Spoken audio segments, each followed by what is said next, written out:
Iron wolves, सबसे मजबूत दस्तों में से एक। तो अभी वे सभी टॉवर से डरकर क्यों भाग रहे हैं और ये सुनहरा बालों वाला लड़का अकेला क्यों चल रहा है? 10 मिनट बाद लड़का अपना अंतिम हमला करता है और बॉस पर साफ हिट करता है। प्राणी लड़खड़ाता है क्योंकि इस लड़के ने एक ऐसा कॉम्बो किया है जो पहले किसी ने नहीं देखा। एक शुरुआत करने वाले के पास ऐसा करने की क्या शक्ति है? दबाव नहीं रुकता और उसी क्षण वह इस क्लास का असली रहस्य प्रकट करता है। ये बचाव नहीं है, ये विस्फोटक नुकसान है। बॉस का खून बहता है लेकिन लड़का रुकता नहीं है, फिर से अपना कॉम्बो बनाता है और उसके पीछे टेलीपोर्ट करता है। ये क्लास जिसे कोई खेलना नहीं चाहता, इसे मास्टर करना बेहद कठिन है, लेकिन जब आप कॉम्बो सही से करते हैं तो डैमेज लगातार बढ़ता रहता है। वो एक बैंगनी लहर के साथ आगे बढ़ता है और सीधे राक्षस पर हमला करता है और उसी क्षण बॉस को पता चल गया कि उसका काम तमाम हो गया। अजय टॉवर अचानक बैंगनी ऊर्जा में डूब जाता है और एक ही वार से सब कुछ कट जाता है। बॉस, दीवारें, सब कुछ साफ आधे में बढ़ जाता है। असंभव भीड़ साफ हो गई। जब अन्य शिकारी कक्ष में दौड़े तो वे अपनी आंखों पर विश्वास नहीं कर सके। लेकिन रुको, मैं पीछे जाना होगा। वो इतना ताकतवर कैसे हो गया? बिग ब्लू मम्मी इस गनस्लिंगर खिलाड़ी को आतंकित कर रही थी। भाई अपनी जान बचाने के लिए लड़ रहा था, अपनी सारी तरकीबें आजमा रहा था, लेकिन वह बस अजेय थी। पूरे एरिना में बिजली गिरा रही थी। उसे लगा कि उसने उसे हरा दिया है और कहा अडियोस। तभी उसे एक ही बार में नक्शे के पार फेंक दिया गया। तभी हमारा सुनहरा लड़का आया और कहा कि वह मदद करेगा। ब्लू मम्मी एक और हमला करने के लिए चार्ज कर रही थी और जैसे ही सुनहरे बालों वाले बच्चे ने एग्रो खींचने की कोशिश की, गनस्लिंगर जम गया। उसके नीचे एक सुनहरा गियर प्रकट हुआ। उसने समझाने की कोशिश की कि उसने मदद नहीं मांगी थी, लेकिन तुरंत मारा गया। मरने से पहले उसने सुनहरे बालों वाले लड़के को कोसा, यह कहते हुए कि सब कुछ उसकी गलती थी। और वह सुनहरे बालों वाला लड़का उस समय उसे नहीं पता था कि भले ही उसके लिए यह सिर्फ एक खेल था, बाकी सभी के लिए यह उनकी असली जिंदगी का सवाल था, जब तक उसकी बारी नहीं आई। एक चमकदार रोशनी में उसका कमरा नष्ट हो गया और एक स्वादिष्ट, मेरा मतलब है शक्तिशाली देवी उसके सामने प्रकट हुई। और अंदाजा लगा उसने क्या कहा कि सब कुछ उसकी गलती थी। वो उसके हाथों में छोटा लग रहा था। वैसे मेरी पूर्व प्रेमिका ने भी मुझसे एक बार यही कहा था और उसके साथ भाई को उंगली से कुचलने वाली मौत मिली, या बेहतर कहें एक टेलीपोर्ट। जब उसने अपनी बाहों को देखा तो उसे कुछ गड़बड़ लगा। हर जगह विस्फोट हो रहे थे और फायर मम्मी बर्ड पूरी सेना का नेतृत्व कर रही थी। धन्यवाद कलाकार, इस सीरीज की हर लड़की को शादी के लायक बनाने के लिए। अगर मैं बदसूरत चेहरे देखना चाहता तो बस बाहर चला जाता। राक्षस हमला कर रहे हैं, भाई दौड़ता है और पानी में कूद जाता है। ये क्या हो रहा है?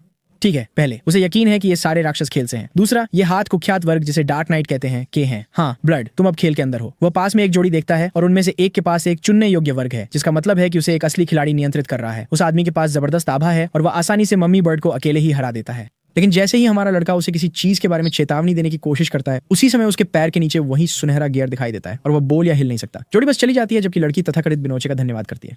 एक और बॉस लड़ाई में वो उस आदमी से बात करने की कोशिश करता रहता है, लेकिन ऐसा लगता है कि वो उसे बिल्कुल नहीं सुन सकता। भाई बर्फ का टुकड़ा बन जाता है, जबकि हमारा लड़का ये समझने की कोशिश कर रहा है कि कोई उस पर प्रतिक्रिया क्यों नहीं कर रहा। तभी एक राक्षस हमला करने का फैसला करता है, लेकिन वह उसे शुद्ध प्रवृत्ति से रोकता है और आसानी से उस प्राणी को काट देता है। और तभी उसे समझ में आता है, अगर यह वही खेल है जिसमें वह शीर्ष खिलाड़ी था, तो इस शापित वर्ग के साथ भी वह आसानी से उन्हें सबको हरा सकता है। उसे डार्क नाइट के हर एक कॉम्बो का पता था और अब जब वह आमने सामने है तो अनुक्रमों की कल्पना करना और भी आसान है। अपरकट, डैश, एक साधारण हमले में संक्षिप्त कट। बॉस एक बर्फ का स्तंभ डालता है, सोचता है कि उसने लड़के को फंसा लिया है, लेकिन टाइम स्टॉप कॉम्बो सक्रिय हो जाता है। वो पीछे से आता है और उस आदमी को सशिमी करता है। ये टूटा हुआ लगता है, इसे करना बेहद कठिन है, लेकिन ये एक डार्क नाइट के लिए सबसे बुनियादी तकनीक है। बूम, शीशा टूट जाता है और थाई गॉडेस फिर से प्रकट होती है। वो बताती है कि उसने सफलतापूर्वक परीक्षा पास कर ली है और असली खोज प्राप्त कर ली है।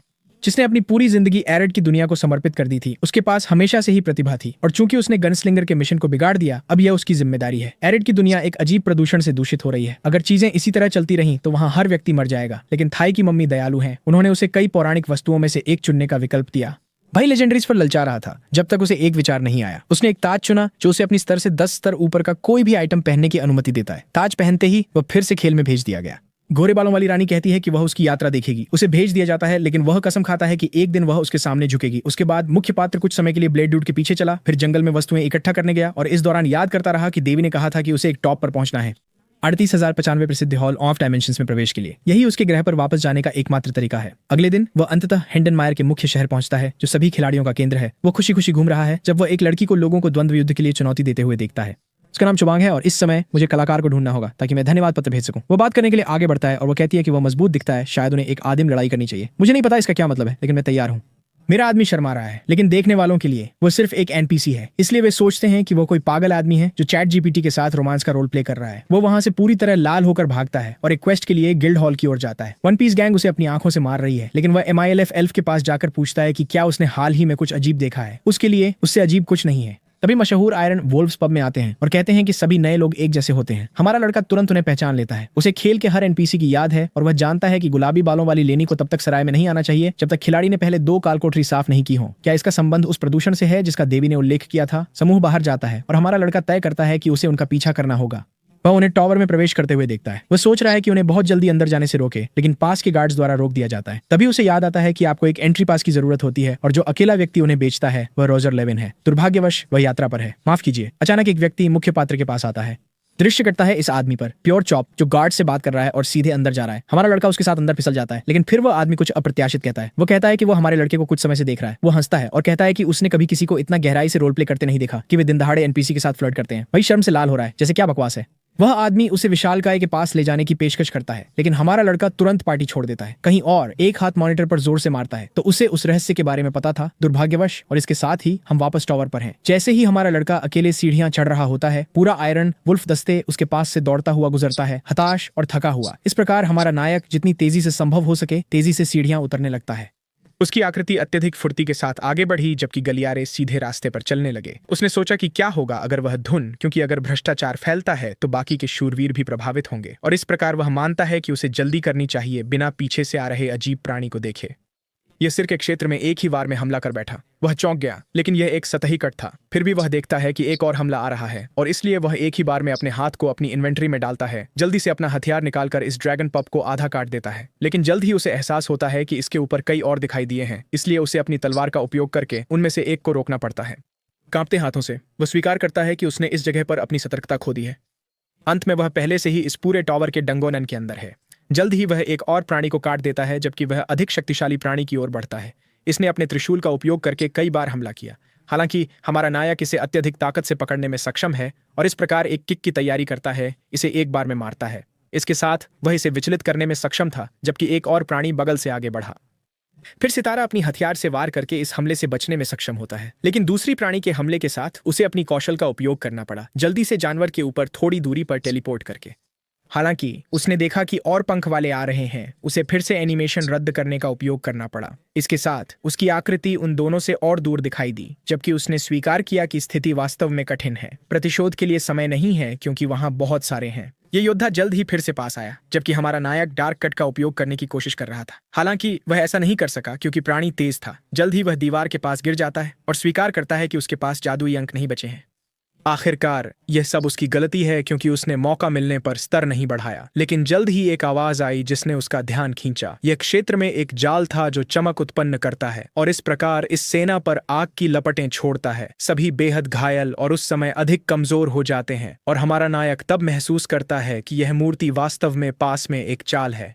इसके तुरंत बाद उसे याद आता है कि इस मूर्ति के रास्ते के अंत में कुछ ऐसा है जो उसका ध्यान खींचता है। अंततः वह जितनी तेजी से हो सके दौड़ने लगा, जबकि सभी उसकी दिशा में चिल्ला रहे थे। इसके साथ एक निश्चित दूरी को कवर करने के बाद दूरी पर उसे एहसास होता है कि उसने आखिरकार पुनर्प्राप्ति जादू चक्र खोज लिया है। फिर वह उस दिशा में आगे बढ़ता है, यह जानते हुए कि यह सिर्फ एक आवश्यक स्पर्श था जब प्राणी हमला कर रहे थे। इसके बाद पकड़ फिर से एक अज्ञात तरीके से आसमान में उड़ गई। ये वे जीव थे जो हमारे नायक की टेलीपोर्टेशन से टुकड़े टुकड़े हो गए थे, जो अब मानता था कि वह अब पहले से कहीं बेहतर है। और इस प्रकार उसने नोट किया कि वह उस समय स्तर बढ़ा चुका था जब वह ठीक हो रहा था। उसने फिर सोचा कि वह अपनी ताकत बढ़ाने के लिए इसे कुछ और बार दोहराना सुनिश्चित करेगा। दोनों ड्रैगोनॉइड्स नायक की ओर बढ़ने लगे, जिसने जल्दी से अपनी ब्लैक क्रॉस क्षमता का उपयोग करके उन्हें आसानी से हरा दिया। उनमें से एक ने हवा में तनाव महसूस करते हुए इसे देखा, और जिनस्टोन हालांकि अपने टेलीपोर्टेशन का उपयोग करते हुए उसके अंधे स्थान से प्रकट हुए। इस प्रकार 3 अत्यधिक शक्तिशाली प्रहारों के साथ उन्होंने उसे जल्दी से समाप्त कर दिया। फिर उन्होंने बाकी को मारने के लिए एक घूमने वाला हमला किया। जल्द ही उन्होंने सोचा कि वह उस क्षण एक सच्चे सोप ओपेरा के नायक की तरह काम कर रहे थे, और अंत में राजा के अनुबंध को चुनना वास्तव में एक अच्छा निर्णय था, क्योंकि इससे उनकी शक्ति अत्यधिक बढ़ गई। जल्द ही सुनहरे बालों वाला व्यक्ति उस नरसंहार को जारी रखते हुए बहुत मजा ले रहा था। तभी अचानक हमने एक विशाल आकृति को उभरते हुए देखा। उसने अपनी पूंछ हिलाई और अपने साथियों के शरीर देखे।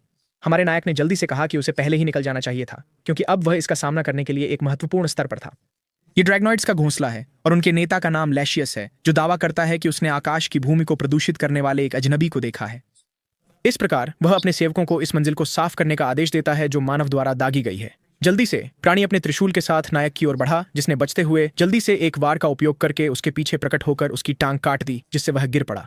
फिर एक काले कट के साथ हमारे नायक ने उसे आधे में विभाजित कर दिया। हालांकि उसने पीछे मुड़कर देखा और दूसरे प्राणी को देखा, और अपनी क्लासिक टेलीपोर्टेशन क्षमता के साथ उसने बचने में कामयाबी पाई। जल्द ही प्राणी के पीछे एक मुस्कान के साथ प्रकट हुआ, ये कहते हुए कि यह धीमा था। उसने हमला करने की तैयारी की। जानवर ने तनाव में पसीना बहाते हुए तैयारी की। हालांकि अचानक उसने देखा कि हमारा नायक उसके पास से गुजर रहा है और पास के खंभे से टकरा गया। उस क्षण में इस हास्यप्रद दृश्य से सभी स्तब्ध थे और हमारा नायक पूरी तरह से जड़ हो गया, शर्मिंदा और हंसते हुए। इस प्रकार प्राणी ने इसका फायदा उठाया और गुस्से में उसके चेहरे पर मुक्का मारा। फिर हम कुछ समय बाद देख सकते हैं जहां वह प्राणियों को खत्म करना जारी रखता है। उसने जल्दी से उन पर ध्यान केंद्रित करने का निर्णय लिया जो ऊपर दूर थे लेकिन एक साथ उसकी ओर बढ़े थे। हालांकि एक विस्फोट हो गया। फिर वे धुएं के बादल से उठे, उम्मीद करते हुए कि उन्होंने उसे मार दिया होगा, लेकिन हमारे नायक ठीक उसी क्षण उनके पीछे प्रकट हुए। फिर वह उन पर हमला करते हुए बोला कि ये कीड़े परेशान कर रहे हैं और उनकी ओर कूद गया। हालांकि उसने जोरदार छलांग लगाई और जमीन पर प्रहार किया। इसी के साथ प्राणियों ने उस क्षण उसका ठोड़ी पर प्रहार करने का मौका लिया।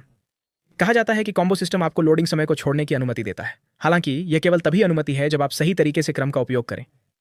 इस प्रतिबंध के कारण आपकी पसंद के आधार पर यह इस वर्ग के साथ आपकी कौशल को दर्शाएगा। जल्द ही उसने कहा कि उसने मूर्खतापूर्ण चुना और अंत में उसने 2 बार क्षमता बर्बाद कर दी जबकि एक त्रिशूल पास आ रहा था।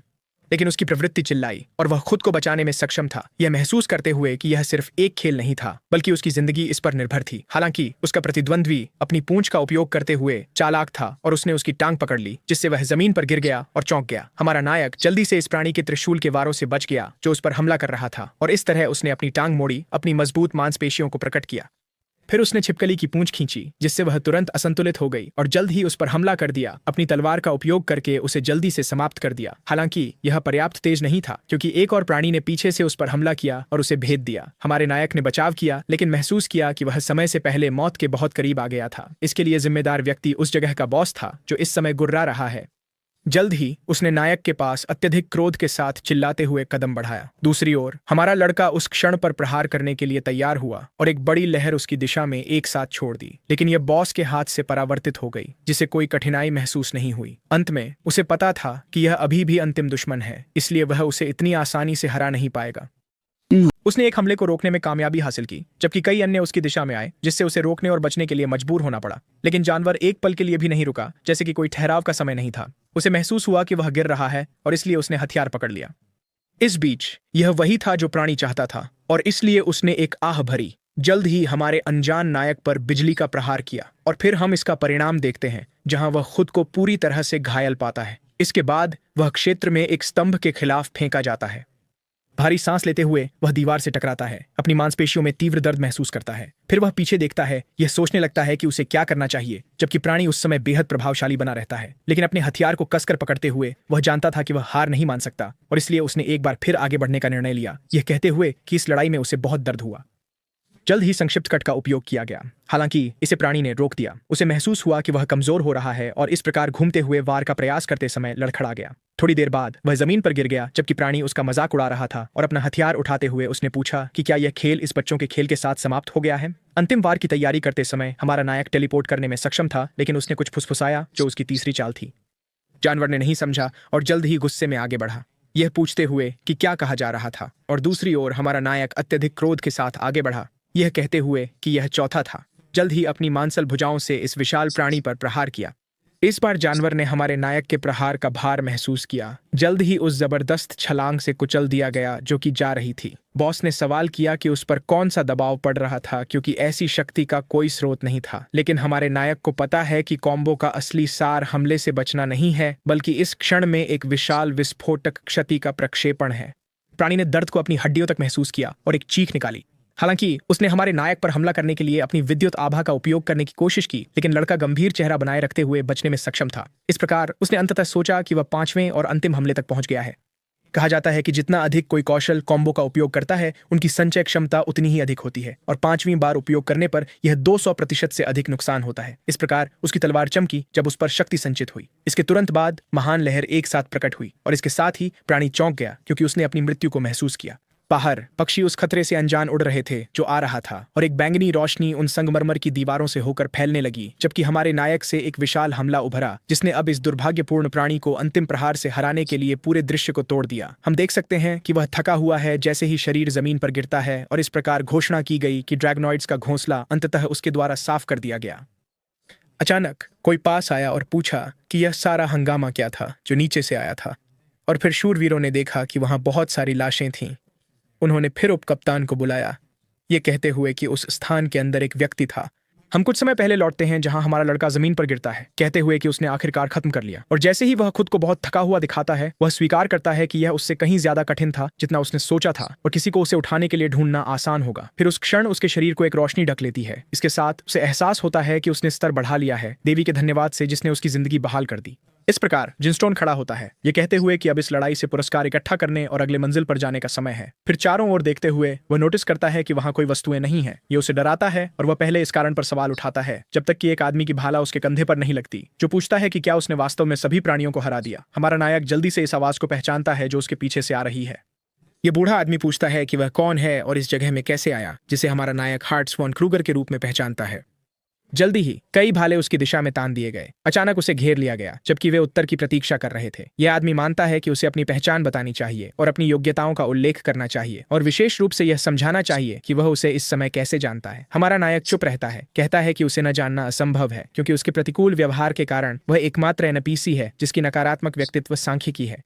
फिर यह कहा जाता है कि दूसरा हमारे जवाब देने का इरादा नहीं रखता, जिसके बारे में कहा जाता है कि वह आयरन वोल्व्स का उपकप्तान है, इसलिए वह उसे जानता है। फिर उससे पूछा जाता है कि वह टॉवर में कैसे आया और गोरा व्यक्ति मानता है कि उसे रॉजर लेविन से पास मिला होगा। यह सांवला व्यक्ति पूछता है कि वह कहाँ है और क्या वह उसे दिखा सकता है, लेकिन हमारा नायक हास्यपूर्ण लहजे में मानता है कि वह उस समय उसके साथ नहीं है। कहा जाता है कि उसका दोस्त उसे ले गया और आदमी को आश्चर्यचकित कर दिया और यह उल्लेख किया गया है कि वह सीढ़ियों से थोड़ा नीचे है। इसके साथ ये सज्जन मानते हैं कि वह उसकी पहचान और पास की पुष्टि करने के बाद उसे छोड़ देंगे, जिससे जिमस्टोन और भी चिढ़ जाता है क्योंकि दूसरा व्यक्ति बिना किसी कारण के इतना सावधान है। अंत में अगर वह झूठ बोल रहा है तो गंभीर परिणाम होंगे और हमारे नायक को पता है कि उसे इस व्यक्ति से नहीं मिलना चाहिए था। उसके पास इसके लिए समय नहीं है क्योंकि उस खिलाड़ी के सराय में आने का मतलब है कि दूसरे ने पहले ही डार्कनेस वेस्टिब्यूल के कालकोठरी को साफ कर दिया है। इसलिए वह उपयोगकर्ता वर्तमान में अंतिम मंजिल पर पहुंच रही होगी जिसे कैसल का चैम्बर कहा जाता है। रास्ते में वह एनपीसी से जुड़ जाएगी जो उसकी लड़ाई में मदद करेंगे और उनमें से एक वॉन वोलास्टेट है जो असली खतरा है, क्योंकि अगर वह व्यक्ति अंतिम मंजिल पर पहुंचता है तो वह इस आदमी का सामना करेगा और अगर वह वास्तव में भ्रष्ट है तो यह स्थिति को और खराब कर देगा। इस प्रकार वह बीच में ही रुक जाता है। रक्षक इसे देखता है और फिर इसके कारण के बारे में सवाल करता है, लेकिन हमारा नायक जल्दी से अपनी तलवार निकालता है ब्लैक कट का उपयोग करके। आदमी पूछता है कि सुनहरे बालों वाले के पास यह कहां से आया, क्योंकि इसे रखने की कोई जगह नहीं थी और इसलिए वह भाला लेकर आगे बढ़ा जबकि गालियां देता रहा, लेकिन उसे हटा दिया गया। हमारे नायक ने उसे चौंका दिया क्योंकि वह उस क्षण गायब हो गया और फिर कहीं और प्रकट हुआ, जिससे वातावरण में एक निश्चित तनाव उत्पन्न हुआ। यह बूढ़ा आदमी मानता है कि वह सिर्फ चालें चला रहा है और गारंटी देता है कि वह इस युवा व्यक्ति का ध्यान रखेगा, लेकिन हमारा नायक मानता है कि वह एक कठिन रास्ते पर है और इसलिए वह कूदेगा। इस प्रकार वह फिर से अपनी टेलीपोर्टेशन का उपयोग करता है एक छलांग लगाने के लिए और वहां से भागने के लिए। हर कोई एक हास्यपूर्ण पीछा में एक साथ उसका पीछा करने लगता है। अंत में अपनी तलवार अभ्यास को कभी नहीं छोड़ना एक अच्छी बात थी और जब वह अपनी इन्वेंट्री देखता है तो उसे कुछ दिखाई देता है। तो अचानक इस सज्जन ने उस क्षण अपनी तलवार उसकी दिशा में फेंक दी। लड़का खिड़की से कुछ खींचता है प्रतिशोध के रूप में। जल्द ही वह भाला ठीक उसी क्षण एक बम से टकराता है और इस प्रकार उस स्थान पर विस्फोट होता है जिससे यह सज्जन चौंक जाते हैं, जो अपने साथी का भाला पकड़ते हुए नायक को कोसने लगते हैं। फिर वह आगे बढ़ता है, ये कहते हुए कि यह वास्तव में एक दयनीय चाल है। हालांकि वह कुछ देखकर अपनी आंखें चौड़ी करता है और कहता है कि लड़का सिर्फ एक कमजोर है, जबकि जमीन पर एक काले तरल को देखता है। हमारा नायक उस समय दूर है और इस प्रकार बम जलाता है जबकि उसे क्षेत्र में फैलाना समाप्त करता है। सभी डर जाते हैं और उसे ऐसा न करने के लिए कहते हैं। हालांकि लड़का फिर भी ऐसा करता है और उसे आतंकवादी कहा जाता है और कहा जाता है कि अगली बार उसे मार दिया जाएगा, लेकिन वह कहता है कि उन्हें चिंता करने की जरूरत नहीं है। आखिरकार यह केवल शोर करता है और वास्तविक नुकसान नहीं पहुंचाता, और यह संयोजन वास्तव में शुरुआती लोगों के लिए है। उसने कभी नहीं सोचा था कि वह उन वस्तुओं का उपयोग करेगा जो वह सराय से लाया था और इस तरह चुपचाप उसिया को इसके लिए धन्यवाद देता है। जल्द ही हम समय के बीतने का दृश्य देख सकते हैं जहां सूरज पहले से ही डूब रहा है। लड़का मानता है कि उसने आखिरकार बहुत समय बर्बाद कर दिया है और सोचता है कि योद्धा कहाँ है जब तक कि वह उसे आगे नहीं देख लेता। फिर उसे यह एहसास होने पर चौंक जाता है कि उसे भी देखा गया है। वह फिर उसका सामना करेगा, ये महसूस करते हुए कि वहां एक और साहसी है। जल्द ही अगांजो मानता है कि उसे एक सुरक्षित स्थान पर जल्दी जाना चाहिए, लेकिन उसका साथी मानता है कि अगर वह अपनी जान की परवाह करता तो वह यहां नहीं आता, और इस प्रकार यह सुनिश्चित करता है कि युवा व्यक्ति को बस यह सुनिश्चित करना है कि वह आगे से उन्हें बाधित न करे। जल्दी ही जिमस्टोन वॉन वोलास्टेट को पहचान लेता है और मान लेता है कि उसने उसे ढूंढ लिया है, जब तक कि कोई उसके पीछे से चिल्लाता नहीं कि उन्होंने उसे ढूंढ लिया है। इस प्रकार हमारा नायक उस आदमी को देखकर चौंक जाता है जिससे वह बच निकला था। यह आदमी पूरी तरह से नाराज होकर मानता है कि उसके चेहरे पर बम फेंकना अत्यंत अपमानजनक था और अब उसे उसी तरह जवाब देना होगा। उसे जल्द ही पूछा जाता है कि क्या हो रहा है और हमारा नायक समझ जाता है कि वह मुसीबत में है। फिर बूढ़ा आदमी कप्तान से कहता है कि इस दखल देने वाले को जितनी जल्दी हो सके पकड़ लो, और दोनों द्वंद्व के लिए तैयार हो जाते हैं, जिससे हमारा नायक डर जाता है, जो अब समझता है कि उसके पास भागने की कोई जगह नहीं है। वह आदमी पूरी तरह से चिढ़ा हुआ उम्मीद करता है कि वह तैयार है। इसके साथ ही वह हमारे लड़के को उस क्षण एक विचार देता है, जो फिर ऊपर की ओर इशारा करता है, ये कहते हुए कि एक उड़ता हुआ नग्न आदमी उन पर पेशाब करना चाहता है। सभी ऊपर देखते हैं और मान लेते हैं कि वहां कुछ नहीं है, लेकिन हमारा नायक इतना चतुर है कि उस क्षण कूद जाता है। इस प्रकार एक साथ कई मंजिलों से नीचे संभावित मृत्यु की ओर उतरता है। हर कोई नीचे देखने पर चौंक गया। उनके चेहरों पर स्पष्ट भ्रम था। हमारे नायक ने जल्दी से अपनी तलवार दीवार में घुसा दी। जल्द ही उसे नीचे की ओर खिसकाते हुए एक सुरक्षित स्थान की ओर बढ़ा, जहां वह अंततः वांछित मंजिल पर पहुंच जाता है और उस क्षण छलांग लगाकर प्रवेश करता है और अपनी सांस में थोड़ी स्पष्ट कठिनाई के साथ उतरता है। लेकिन वह मानता है कि वह उसके ठीक सामने था और सौभाग्य से ऐसा लगता है कि भ्रष्टाचार नहीं फैला है।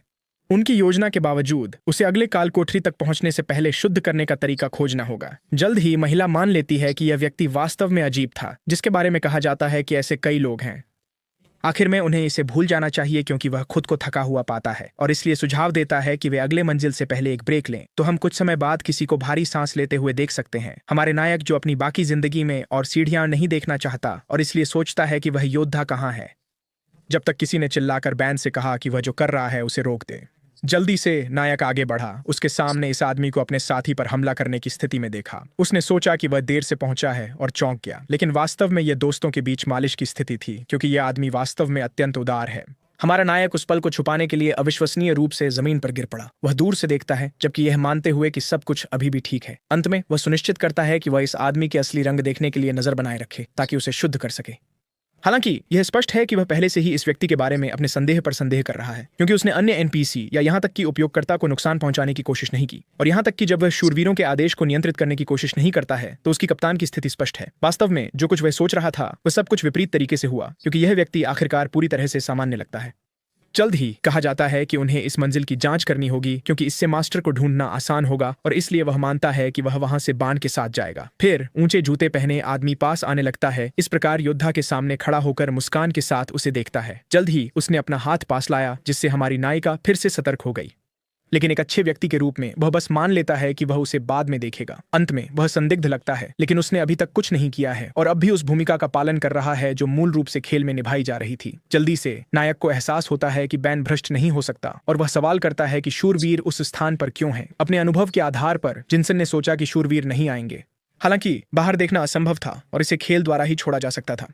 इस प्रकार हम देख सकते हैं कि दोनों आदमी अभी अभी दुश्मन के सामने पहुंचे हैं, जिसमें कई पुनर्जीवित प्राणी शामिल हैं जो उन्हें हराने के लिए तैयार हैं। दोनों ने खुद को तैयार किया, जबकि यह कहा गया कि इस जगह के मालिक के पास कोई शिष्टाचार नहीं है, और इस प्रकार वे मानते हैं कि उन्हें बॉस के पास जाना होगा। हमारा नायक जल्दी से समझ जाता है कि क्या कहा जा रहा है और तर्क करने लगता है। सोचने के लिए रुकने के बाद उसे याद आता है कि जब उसने आखिरी दुश्मन को हराया था तो उसे एक कार्ड मिला था, और अगर हम मूल कहानी को ध्यान में रखें तो इस एनपीसी को वहां नहीं मरना चाहिए। इसलिए यह कहना बेहतर होगा कि वर्तमान भ्रष्टाचार वहां नहीं है, बल्कि उस बॉस मॉन्स्टर के साथ है जो इस टॉवर में फैला हुआ है। इस प्रकार वह सोचता है कि जितना अधिक वह तर्क करता है उतना ही अधिक यह समझ में आता है। जल्द ही शूरवीरों का प्रमुख पूछता है कि क्या वह मूर्ख हार्ट्स अभी भी सुनहरे बालों वाली को ढूंढ रहा है, जिसके जवाब में हाँ कहा जाता है। अंत में यह एक बड़ी समस्या है, क्योंकि हर कोई उसी के पीछे है और इसलिए वह मानता है कि उसे इसे हल करने का कोई तरीका खोजना होगा। जल्द ही हम एक और मंजिल देख सकते हैं जो एक मछली घर जैसी दिखती है। एक आदमी उसी क्षण अपनी कटाना तैयार करता है, जिससे वह एक प्राणी को इतनी तेजी से समाप्त कर देता है कि हम मुश्किल से देख पाते हैं। शरीर जमीन पर गिरता है, जबकि एक महिला उसके पास आती है। वह मानती है कि वह हमेशा उसकी कौशल से प्रभावित होती है, जिस पर कहा जाता है कि एक बूढ़े आदमी के साथ मजाक न करें। अंत में वे बहुत दूर आ चुके हैं, इसलिए उन्हें वहां के करीब होना चाहिए। जल्द ही गंजा आदमी शेरोन से कहता है कि वह उसकी तरफ एक कदम ले। इस प्रकार वह एक दिशा में अपनी शक्तिशाली हमलों में से एक का उपयोग करता है। फिर महिला ने जीएसडी से पूछा कि क्या हो रहा है, और वह तब खुलासा करता है कि उसने सोचा था कि वह सिर्फ एक राक्षस था। भले ही उसने हमले का सामना करने के लिए खुद को संभाला, उसे अत्यधिक कुशल होना चाहिए, फिर भी जिनस्टोन अभी भी अपने भूतिया हाथ को नियंत्रित करने में असमर्थ दिखाई देता है, और वह सोचता है कि बूढ़े आदमी ने उसे लगभग मार ही डाला उस चाल से जो उसने अभी की। वे अंत में प्रभावित होते हैं एक साहसी व्यक्ति द्वारा और उस क्षण का अनुसरण कर रहे हैं, और इस प्रकार लड़का प्रकट करता है कि उसके पास एक अनुरोध है। अंत में दोनों ये स्वीकार करते हैं कि नायक वास्तव में उन्हें जानता है। वह सोचता है कि वे शामिल होने और साथी बनने के लिए महान लोग होंगे, और इस प्रकार मानता है कि वह उन दोनों के साथ जुड़ना चाहता है। महिला जल्दी से सवाल करती है कि उन्हें क्यों स्वीकार करना चाहिए, क्योंकि वे अभी मिले हैं, और हमारे नायक को यकीन था कि वह इसे अस्वीकार कर देंगे, और इसका उपयोग इसलिए किया गया क्योंकि अविश्वास को विश्वास में बदलने से उसे बेहतर मौका मिलेगा। इसलिए उसे याद आता है कि उस समय जीतने का केवल एक ही तरीका है। जल्द ही वह मान लेता है कि उन्हें उसकी जरूरत होगी। फिर इस सज्जन को डॉकन की तलवार के महान गुरु के रूप में बुलाते हैं। जल्दी से महिला इस सज्जन का नाम जानकर प्रभावित होती है और हमारा नायक जल्दी से उत्साहित हो जाता है क्योंकि उसे यह याद आता है। हालांकि कोई भी उसकी असली पहचान नहीं जानना चाहिए, लेकिन बूढ़ा आदमी यह प्रकट करता है कि वह काफी गलत है। और यह महसूस करते हुए हमारा नायक मानता है कि ऐसा व्यक्ति मौजूद है, लेकिन यह उसका वर्तमान नाम नहीं है।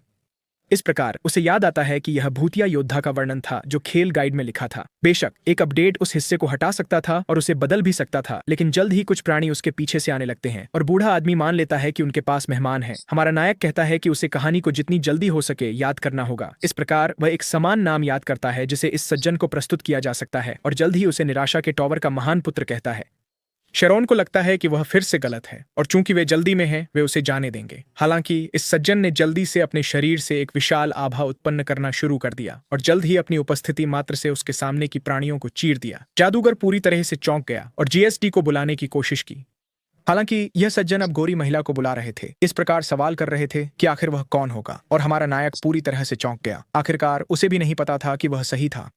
जल्दी से इस सुनहरे बालों वाले ने कठिनाई से निगल लिया, तनाव महसूस करते हुए। इस प्रकार उसने अपना परिचय जिनसूंग के रूप में दिया, कहते हुए कि उसे इस तरह बुलाया जा सकता है। जल्द ही हम कुछ समय बाद देखते हैं जहां वह इन दो आकृतियों के साथ चल रहा है, और इस प्रकार उसने स्वीकार किया कि सज्जन उससे भी अधिक सीधे थे जितना उसने सोचा था। महिला सोचती है कि उसने पहले कभी जीएसडी को इतना गंभीर नहीं देखा और याद करती है कि कैसे युवा ने स्वर्ग के महल में अपने शिष्य के रूप में जाने के लिए कहा था।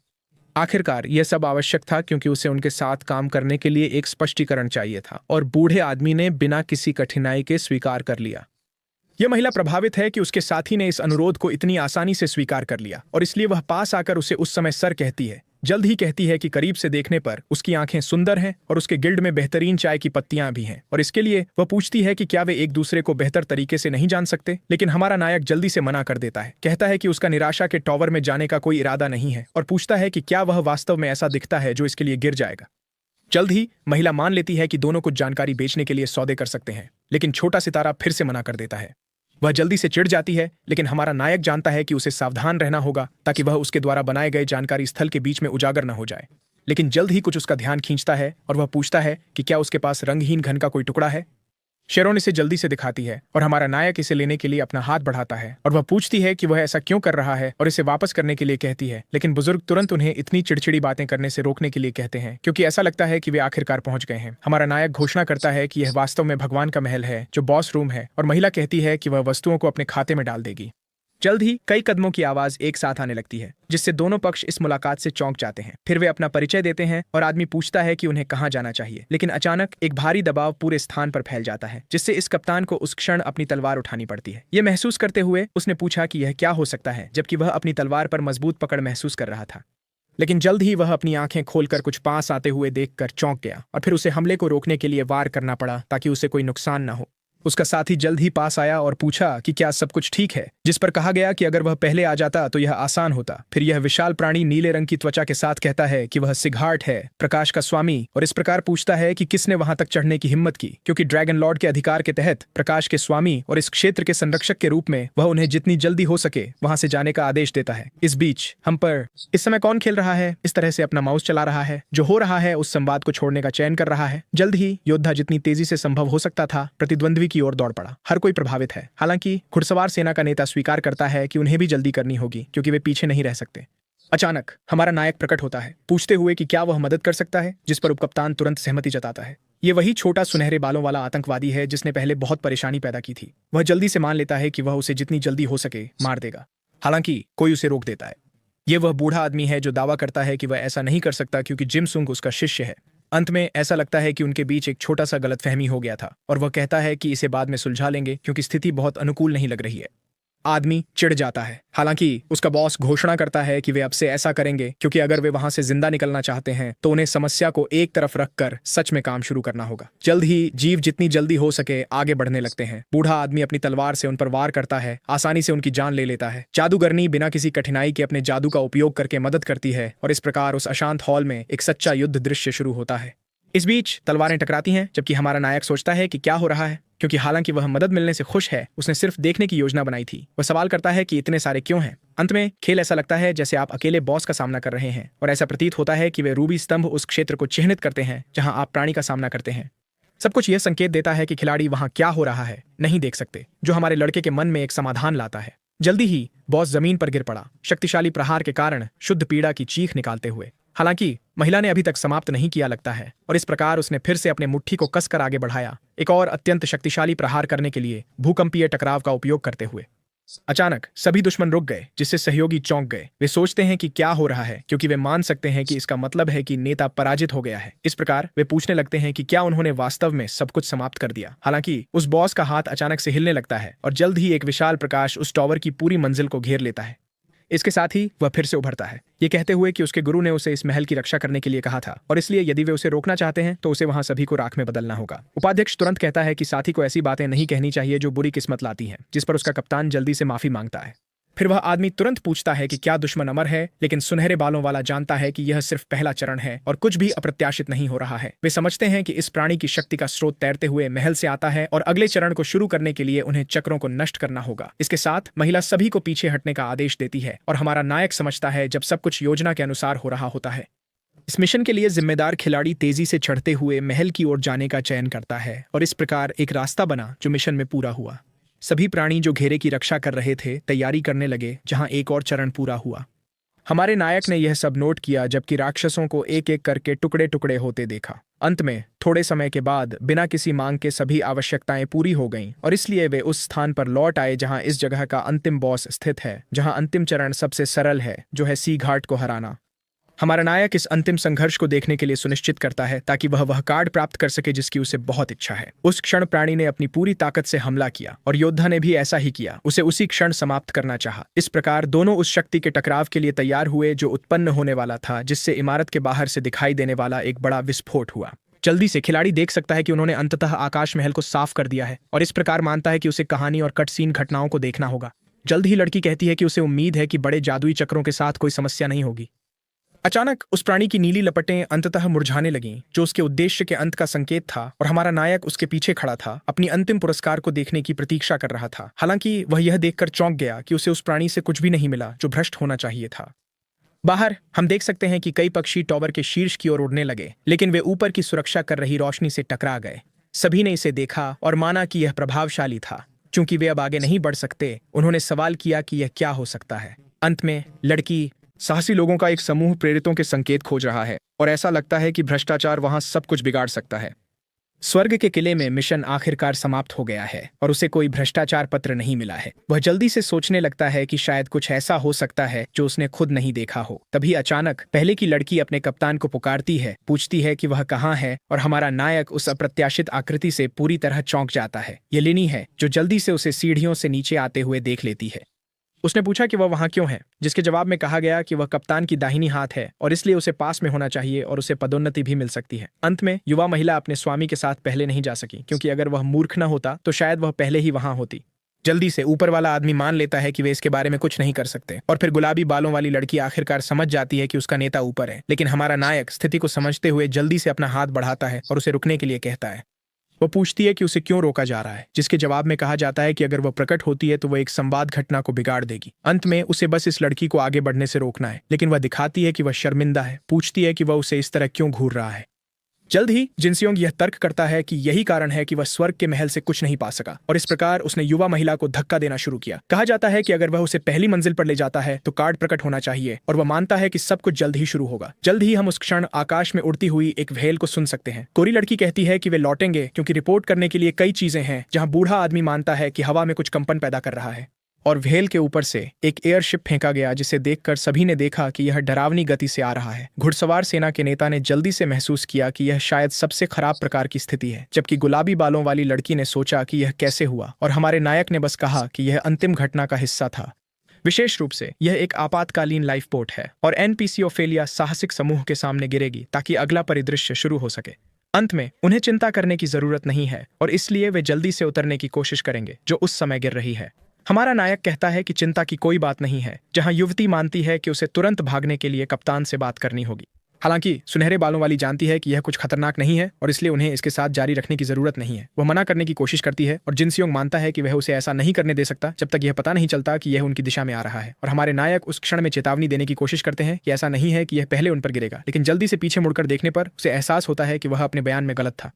इसलिए उसने सवाल किया कि ऐसा क्यों हो रहा था, क्योंकि इस रास्ते का अनुसरण नहीं किया जाना चाहिए। अंत में यह स्वर्ग के किले में पाई गई असली भ्रष्टाचार होनी चाहिए। इसके साथ ही उसने तुरंत अपनी इन्वेंट्री पेज खोली, जल्दी से अपनी तलवार निकालते हुए कहा कि यह लड़की को रोकने के लिए नहीं था, बल्कि उसके साथ कुछ होने से रोकने के लिए था। अंत में भागने के लिए पहले ही बहुत देर हो चुकी है और इसलिए उसे इस वस्तु को नष्ट करना होगा। लेकिन जल्द ही उसे वह शब्द याद आते हैं जो उसके मन में आए थे कि अगला परिदृश्य कैसे खुलेगा। कहा जाता है कि कहानी को सही तरीके से आगे बढ़ाना चाहिए, बिना लेनी के गिरने के, और इस लाइफ पोर्ट को भी सुरक्षित रूप से उतरना चाहिए। इस प्रकार हम अधिक करीब से देख सकते हैं कि कोई व्यक्ति कहाँ दिशा दे रहा है, जहाँ कहा जाता है कि उस क्षण कहानी की प्रगति को बदला जा रहा है। हमारा नायक सोचता है कि यह वह अंत नहीं हो सकता जिसकी वह तलाश कर रहा था। जल्द ही उसे अतीत के संदेश याद आते हैं, जहां कहा गया था कि वह हमेशा चीजों को बहुत आसानी से छोड़ देता था। माथे की नसें उभर आईं और उस क्षण एक नई दृढ़ता उत्पन्न हुई और इस प्रकार आकाश से जुड़ने वाले टॉवर में एक विस्फोट हुआ। उस क्षण कुछ पूरी तरह से अविश्वसनीय उठने लगा। यह वही एयरशिप थी जिसने नायक के हमले का तुरंत पालन किया। इसलिए उसने मान लिया कि वह इतनी आसानी से हार नहीं मानेगा। चूंकि उसका नाम बैक जिनसियोंग है और अपनी जिंदगी की बाकी सभी चीजों की तरह वो कभी हार नहीं मानेगा, क्योंकि वह चाहे कुछ भी हो जाए रास्ता साफ करेगा। लेनी अविश्वास से उसे देखता है, ये पूछते हुए कि इसे कैसे रोका गया, और इस प्रकार नायक की सूची का निरीक्षण करता है, पूछता है कि क्या फेंका गया था, और यह पता चलता है कि यह स्वर्ग के पेड़ का एक फल था जो हिंसक संपर्क पर फट जाता है। जल्द ही नाव फिर से जमीन की ओर गिरने लगी और हमारे नायक ने इसे रुकने का आदेश दिया, जबकि एक और फल फेंका जो धातु के पतवार की ओर भयानक गति से बढ़ा और उसकी नाजुक खोल को एक मजबूत झटके के साथ मारा गया, जैसा कि योजना बनाई गई थी, वस्तु को और भी ऊंचा उठाने के लिए आवश्यक बढ़ावा देते हुए। उन्होंने पूछा कि वह शोर क्या था, क्योंकि सब कुछ ठीक होना चाहिए था। हालांकि वे यह जानकर बहुत चौंक गए कि यह उस समय ऊपर जा रहे एयरशिप से लगातार कई विस्फोट थे। हमारा नायक अपनी टांगों से तेज दौड़ता रहा, इस प्रकार चढ़ाई जारी रखने के लिए क्रम में कई अन्य फल फेंकता रहा। अंत में उसने स्वीकार किया कि वह ऐसा कर सकता है, क्योंकि यही एकमात्र तरीका था जिससे वह इसे पूरा कर सकता था। 2 फल एक साथ फेंके गए ताकि सब कुछ एक बार में खत्म हो सके। लेनी ने सोचा कि वह मूर्ख क्या कर रहा था और समझने की कोशिश की कि क्या हो रहा था। हमारे नायक ने जल्दी से एक और फल निकाला और उसी समय फेंक दिया, ये मानते हुए कि वह शीर्ष पर पहुंच जाएगा। हालांकि वह यह जानकर चौंक गया कि वास्तव में उसके हाथ से कुछ भी नहीं फेंका गया था, और जब उसने अपनी खिड़की की ओर देखा तो उसने देखा कि उन हरकतों के साथ उसकी सारी सामग्री खत्म हो गई थी। जल्दी से एयरशिप फिर से खाई की ओर गिरने लगी। लड़की ने महसूस किया कि अब पर्याप्त जोर नहीं था, जिसका मतलब था कि एक नई गिरावट शुरू होगी। लेकिन अचानक उसने देखा कि आकाश में कुछ उड़ रहा है। यह हमारा नायक था, जिसने अपने मुंह में कुछ पकड़ा हुआ था जो उस क्षण टूट गया कुछ अनोखा करने के लिए। यह टेलीपोर्ट्स की एक श्रृंखला थी जो अत्यधिक कुशलता से उपयोग की गई थी। उसने मान लिया कि अगर यह कारण था तो सफलता की संभावना 100% होगी। जल्द ही उसने अपनी तलवार को वस्तु के धातु के ढांचे के खिलाफ रखा, जिससे एक अत्यंत शक्तिशाली जादुई चक्र बन गया। उसी क्षण घन पूरी तरह से कुचल गया, जबकि उसने अपनी शक्ति का 200% ग्रहण कर लिया। उसकी नसें उभर आईं जब विस्फोट की तैयारी की गई। उसके चारों ओर विशाल मात्रा में छायाएं फैल गईं, जबकि उसने सोचा कि यह उसकी सच्ची अंधकारमय आपदा होगी, जिससे जहाज को अपनी निर्धारित जगह पर उड़ने के लिए आवश्यक बढ़ावा मिलेगा। ऐसी ऊर्जा में इतनी शक्ति थी कि जहाज फिर से उड़ता हुआ प्रतीत हो रहा था, और हमारे नायक को स्पष्ट दर्द महसूस हुआ, जबकि वह चाहता था कि यह पर्याप्त हो। घुड़सवार सेना का नेता तेजी से दौड़ा, सभी को जितनी जल्दी हो सके झुकने के लिए कहते हुए। इस प्रकार हवाई जहाज अंततः उस स्थान पर पहुंच गया जहां उसे होना था। जल्द ही आग पकड़ ली, जबकि अन्य लोग ये सोच रहे थे कि ये क्या हो सकता है। हमारा नायक खुश था, क्योंकि उसे पता था कि आखिरकार वह सफल होगा। पत्र को पकड़े हुए युवा व्यक्ति मुस्कुराया, यह मानते हुए कि भ्रष्टाचार पूरी तरह से साफ हो गया था। हालांकि वह असफल हो गया जब उसे याद आया कि अब वह कुछ और नहीं कर सकता, क्योंकि उसकी हथियार विस्फोट में नष्ट हो गई थी। लेकिन उसी क्षण एक हाथ ने अचानक उसकी बांह को कसकर पकड़ लिया, और यह उसे चौंका दिया, क्योंकि उसने साथ की उम्मीद नहीं की थी। ये मुख्य रूप से लेनी थी, वही लड़की जो पहले थी, जो उसे ध्यान से देख रही थी, जबकि उसने मान लिया कि इस बिंदु से वे बराबर हैं।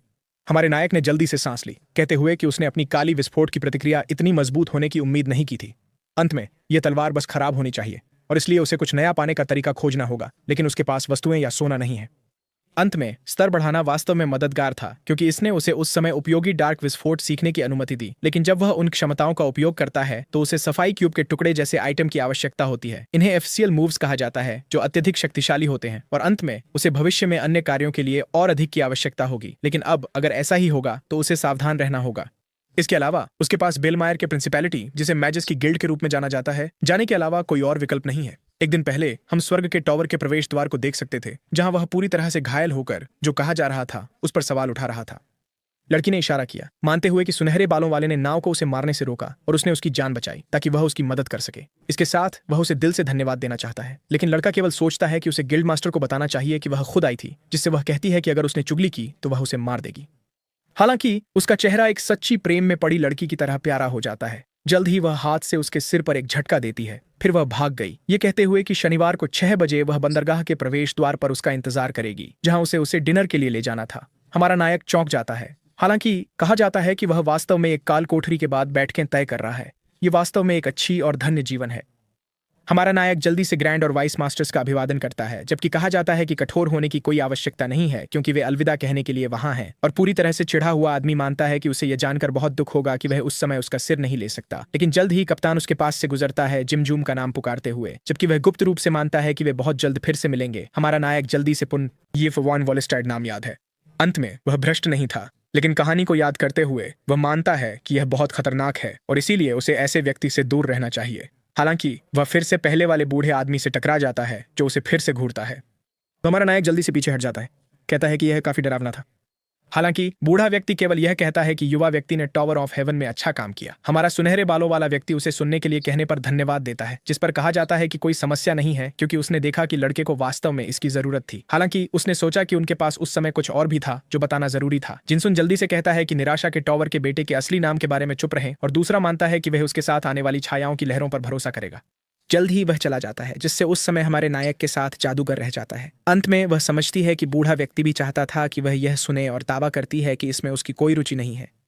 फिर वह नायक की ओर मुड़कर पूछती है कि क्या वही था जिसने जहाज को उनके पास मोड़ दिया था। अंत में यह बस उड़ा दिया जा सकता था या कुछ ऐसा ही हो सकता था, लेकिन उसने इसे उनके पास लाया, जैसे कि उनके लिए यह आवश्यक था कि वे अंदर के व्यक्ति को ढूंढें। लड़का उस क्षण जल्दी से चुप हो गया, उसे सीधे देखते हुए। हालांकि कहा जाता है कि उसे उस क्षण कुछ भी जवाब देने की आवश्यकता नहीं है। एक आदमी का भी अपना गर्व होता है और कहा जाता है कि वह किसी भी समय उससे सौदा करने आ सकता है। हमारा नायक जल्द ही गिल्ड में पहुंच गया, ये मानते हुए कि यह उससे बड़ा था जितना उसने सोचा था। गलियारों से गुजरते हुए उसने सोचा कि यह अत्यंत भव्य है, क्योंकि उसने सोचा था कि यह एक छोटी दुकान की तरह दिखेगा, ठीक वैसे ही जैसे उसने अपने कंप्यूटर पर देखे गए खेल के दृश्यों में देखा था। जिनसुन सोचता है कि क्या इस महिला के साथ व्यापार करना वास्तव में ठीक है, क्योंकि उसे केवल जानकारी चाहिए। आखिरकार भ्रष्टाचार और यहाँ तक कि देवी को भी हल्के में नहीं लिया जा सकता, इसलिए वह सवाल करता है कि वह बदले में क्या पेश कर सकता है। अब बिना हथियारों या सोने के वह केवल खेल के अपने ज्ञान पर निर्भर कर सकता है, और इस प्रकार जगह की मालिक अंततः पास आती है और कहती है कि वह उसकी अपेक्षा से कहीं जल्दी आ गया। वह जल्द ही पूछती है कि क्या वह बातचीत के लिए तैयार है, जिस पर हमारा नायक अपने साथी को पहचानता है।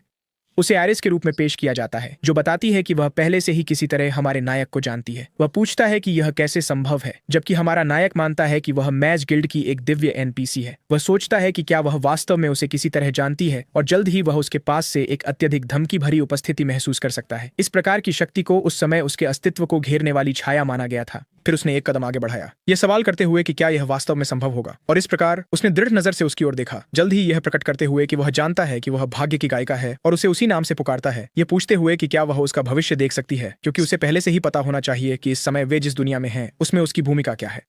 उस समय वह भविष्यवक्ता ने आखिरकार अपनी आंखें खोलीं। इस प्रकार वह कहती है कि उसे लगता है कि वह वास्तव में गहराई से चीजों पर सवाल उठाने वाला व्यक्ति है। जल्द ही एक छोटी सी धुन बजाई गई जो उसके भविष्य का संकेत देती है, और इस प्रकार वह पीछे हट गई, यह मानते हुए कि आखिरकार सब कुछ पूर्व निर्धारित है। हमारे नायक ने यह सुना और उस वाक्यांश के साथ उसका हाथ दबाया। जल्द ही पहचान लिया कि यह खेल की एक पंक्ति है जो उसके लिए अत्यंत सकारात्मक है। अंत में उसने शायद इस सब के बारे में बहुत गहराई से सोचा होगा। हालांकि जादूगर को कुछ जिज्ञासा हुई। युवक ने तुरंत पूछा कि वह क्या था, जहां कहा गया कि उसे केवल उस महिला का नाम बताया गया था, और फिर भी हमारे नायक को पता था कि वह किसी न किसी तरह भविष्य देख सकती है।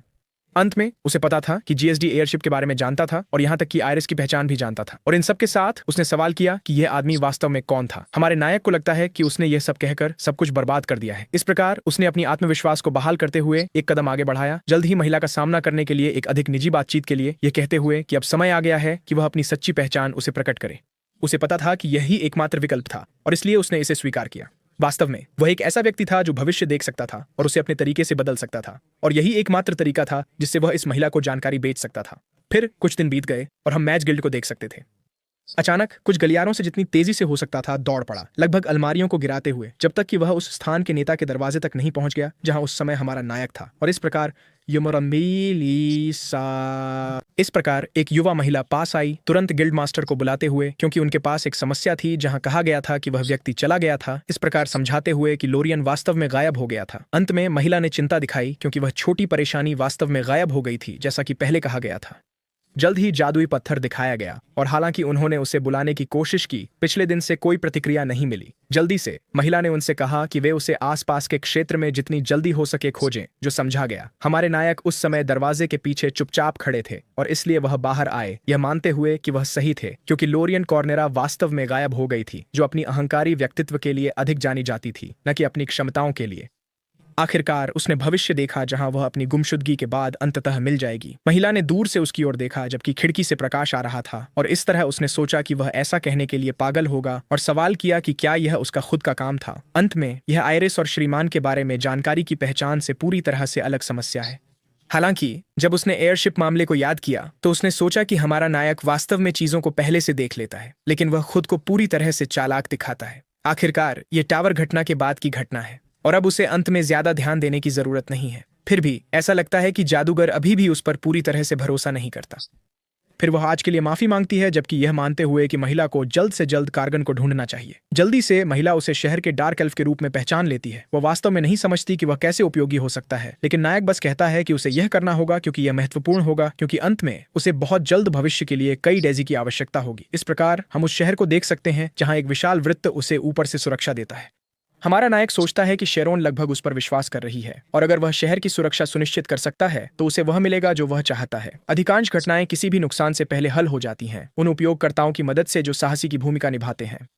अंत में उसे अपनी मदद के बदले कई पुरस्कार मिलेंगे और वह सोचता है कि क्या उसे कुछ सोने की औषधियां या कुछ और महंगा मांगना चाहिए। सोचते हुए जिनसंग लगभग सभी को धोखा दे रहा है, लेकिन तकनीकी रूप से वह अपनी जानकारी के बारे में झूठ नहीं बोल रहा है। लेकिन अचानक ध्यान न देते हुए वह किसी से टकरा जाता है जो उसे तुरंत पहचान लेता है, जबकि नायक मानता है कि उसने फिर से खुद से बात की है। स्क्रीन के दूसरी तरफ की लड़की मानती है कि ज्यादातर खिलाड़ी इतने अजीब तरीके से व्यवहार नहीं करते हैं, लेकिन उसे एक डार्क नाइट के रूप में पहचानती है और जल्दी से पूछती है कि क्या वह कुछ दिन पहले स्काई टॉवर में था, जिससे हमारे नायक को आश्चर्य होता है, जो जल्दी से अपनी पीठ मोड़ लेता है, मानते हुए कि वह उसे नहीं जानता। उसी समय आदमी उसे पहचानता है, मानते हुए कि उसे देखे हुए काफी समय हो गया है। अंत में कहा जाता है कि वह अभिनय करता रहता है, हालांकि उसका स्तर बहुत कम रहता है और इसलिए वह जानना चाहता है कि क्या वह उसे सहारा देना चाहता है। फिर उसी क्षण कुछ उसका ध्यान खींचता है और वह जिनसंग को एक निजी संदेश विधि में फुसफुसाता है, जिससे वह आश्चर्य में चिल्ला उठता है। लड़की उस अंतिम संदेश को पढ़कर बहुत हंसने लगती है। अंत में हमारा नायक सिर्फ एक सूक्ष्म संदेश से चौंक गया और उसके कारण पर सवाल उठाता है, जिससे गोरा व्यक्ति और अधिक चिढ़ जाता है, जो जल्दी से समझ जाता है कि उसका नाम लिया गया था और पूछता है कि उसे यह कैसे पता चला। इसके साथ वह आदमी मान लेता है कि उपयोगकर्ता नाम वास्तव में उसका असली नाम है, जो अंत में काफी मजेदार है।